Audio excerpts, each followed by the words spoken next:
Hi hello నమస్తే welcome to my channel బ్రహ్మతో అమ్మ. ఈరోజు మన ఛానల్లో పెసలతో పప్పుని వండేసుకుందాం పదండి.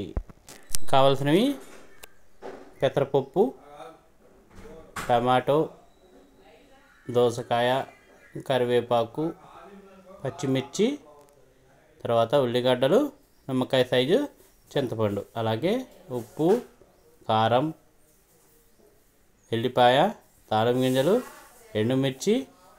ఈ పెసరపప్పుకి కావాల్సింది ఏంటంటే టేస్ట్ కోసం మనం సాంబార్ పొడి యాడ్ చేసుకోవాలి, పసుపు, కొద్దిగా ఇంగువ.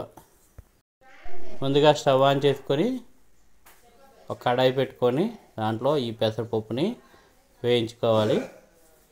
ఇలా వేయించుకున్నట్లయితే పెసరపప్పు కానీ కందిపప్పు కానీ ఇలా వేయించుకున్నట్లయితే చాలా టేస్ట్గా ఉంటుంది. అలాగే గ్యాస్ట్రిక్ ప్రాబ్లం ఉన్న వాళ్ళకి కూడా ఇలా వేయించుకొని చేసుకోవడం వల్ల ఆ గ్యాస్ట్రిక్ ప్రాబ్లం అనేది రాకుండా ఉంటుంది.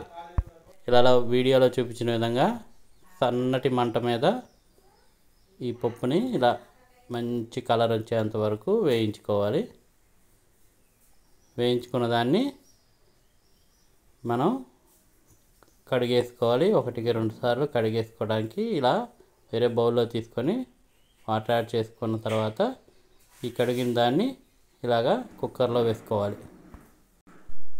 ఇలాగా కడిగేసుకున్న పప్పుని కుక్కర్లోకి వేసుకొని సరిపడా ఎసరిని పోసుకోవాలి.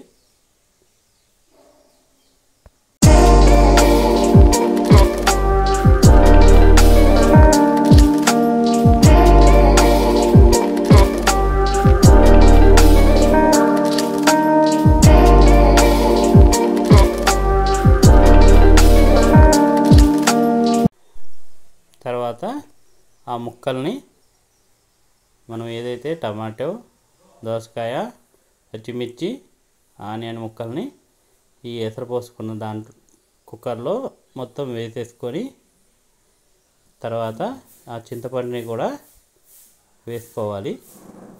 తర్వాత కరివేపాకు, ఇలా వీడియోలో చూపించిన విధంగా అన్ని వెజిటేబుల్స్ని కూడా యాడ్ చేసుకోవాలి. తర్వాత ఒక 1/2 టీ స్పూన్ పసుపు, అలాగే ఒక పెద్ద స్పూన్ కారపొడి, అలాగే ఒక స్పూన్ కానీ మీకు సరిపడా ఉప్పు ఎంత పడుతుందో అంత ఉప్పుని యాడ్ చేసుకోవాలి. యాడ్ చేసుకున్న తర్వాత ఇలా కుక్కర్ని క్లోజ్ చేయాలండి. ఇలా క్లోజ్ చేసిన దాని తర్వాత మనం స్టవ్ ఆన్ చేసుకొని స్టవ్ మీద పెట్టేసుకొని ఇలా విజిల్ పెట్టాలి. ఇలా పెట్టిన తర్వాత ఇలా 3-4 విజిల్స్ వచ్చేంత వరకు కూడా మనం ఉడికించుకోవాల్సి ఉంటుంది పప్పుని.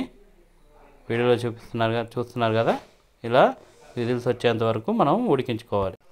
ఇలా ఉడికిన దాన్ని కుక్కర్ మొత్తం ఆవిరి మొత్తం వెళ్ళిన తర్వాత ఇలా ఓపెన్ చేసుకొని మనం ఉడికిందా లేదా అని ఒక్కసారి చెక్ చేసుకోవాలి.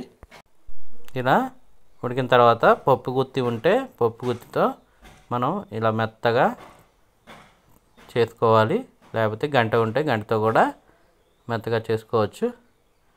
పప్పు అయితే రెడీ అయిపోయింది. ఇంకా తాలింపు చేసుకోవడానికి రెడీ చేసుకోవాలి. ఇలా స్టవ్ ఆన్ చేసుకొని కడాయి పెట్టుకొని ఒక 2-3 స్పూన్స్ ఆయిల్ యాడ్ చేసుకోవాలి. ఆయిల్ యాడ్ చేసుకున్న తర్వాత అది వేడెక్కేంత వరకు ఉంచుకొని తాళింపు గింజలు, ఎండుమిర్చి, కరివేపాకుని కూడా యాడ్ చేసుకోవాలి. తర్వాత కొంచెం ఇంగువ, కొంచెం పసుపు కూడా యాడ్ చేసుకుంటే తాలింపు రెడీ అయిపోయినట్లే.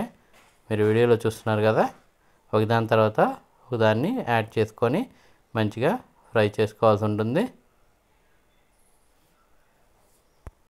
ఇలా తాలింపు రెడీ చేసుకోవాలి. రెడీ చేసుకున్న తాలింపుని మనం ఆ పప్పులో మిక్స్ చేసుకుంటే మన పప్పు రెడీ అయిపోయింది. ఈ వీడియో కనుక మీకు నచ్చినట్లయితే లైక్ చేయండి, షేర్ చేయండి, సబ్స్క్రైబ్ చేసుకోండి. థ్యాంక్ యూ ఫర్ వాచింగ్ బ్రహ్మతో అమ్మ.